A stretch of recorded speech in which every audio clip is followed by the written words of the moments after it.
સાબરકાંઠાથી સમાચાર મળ્યા છે કે ધરોઈ ડેમના આહલાદક દ્રશ્યો સામે આવ્યા છે। ઉપરવાસમાં ખાસ કરીને રાજસ્થાનમાં પડેલા વરસાદને કારણે ધરોઈ ડેમમાં પાણીની ધસમસતી આવક થઈ રહી છે।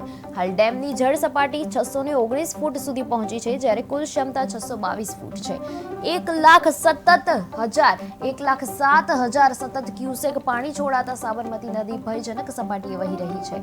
નદી કિનારાના નીચાણવાળા વિસ્તારોને એલર્ટ કરવામાં આવ્યા છે અને સાબરમતી કિનારે આવેલા 7 જિલ્લાનું તંત્ર સજ્જ કરવામાં આવ્યું છે।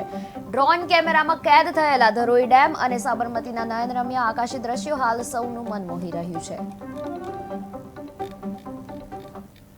ધરોઈ ડેમ ખાતે પાણીની આવક જે ખરી એ મહત્તમ 1,17,000 ક્યુસેક નોંધાયેલી હતી, જેથી કરીને ધરોઈ ડેમમાં 8 દરવાજા 10 ફૂટ ખોલીને નદીની અંદર પાણી છોડવામાં આવેલ છે। અત્યારે હાલમાં 1,07,000 ક્યુસેક પાણી નદીમાં છોડવામાં આવી રહેલું છે અને હાલમાં પાણીની આવકમાં ઘટાડો થતાં 68,000 ક્યુસેક પાણી હાલ મળી રહ્યું છે। કેટલા વિસ્તારોને એલર્ટ કરવામાં આવ્યા? પાણી જ્યારે છોડવામાં આવેલું હતું એ વખતે નીચાણ વિસ્તારના કાંઠા વિસ્તારના તમામ જિલ્લા એટલે કે 7 જિલ્લાના ગામડાઓને એલર્ટ કરવામાં આવેલા છે।